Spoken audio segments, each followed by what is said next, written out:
Hello mga idol! So for today's video, dahil day off ang inyong lingkod, ay nandito kami sa kagubatan. Naghahanap ng swerte. Ano nga bang mayroon dito?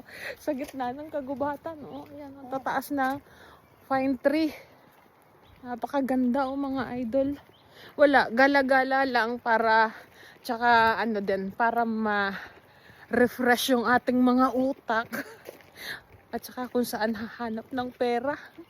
Sabi nyo, yung pera babalik din. Asa na yung perang yan? Mga scam kayo no? Wala naman. Tagal ko nang naghihintay. Wala. Anyway, andito kami Pakita ko sa inyo. Yan diba? Ang ganda. Ganito ang itsura pag ng Finland kapag spring. So, nandito kami ngayon sa lakeside. At, ay, wala lang. Ito lang yung galaan namin dito kasi ito'y probinsya. Wala kang makikitang mga coffee shop na mga sikat. Meron naman sa center. Sa center meron pero hindi namin masyadong trip yun kasi magastos. Dito na lang kami sa ganyan. Di ba? Kaya nyo bang mabuhay sa ganitong lugar, mga idol? Ang galaan mga ganyan, simple lang. Tapos may lakeside.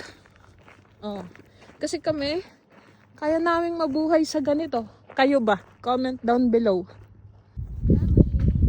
Ganda talaga dito mga idol Machine po. Tank machine. Tingnan nga natin. Meron kaming nakita ditong hindi namin kung anong nakalagay dyan. Siguro pag yung nagigera. Ay.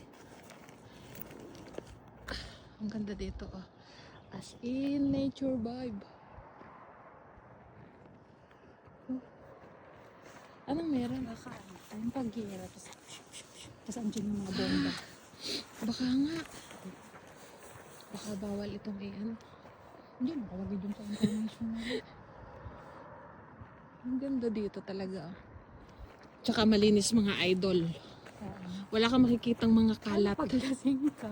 Tapos namali ka dito. Pag ikaw ay lasing, diretso ka na doon sa baba. Nahulog ka doon. Pero, Diretsong ligo ka na. ito yung pinakagusto ko dito sa Finland. Malinis. Wala siyang mga plastic. Hindi tulad sa Pinas. Alam nyo, mga idol, napakaganda ng Pinas.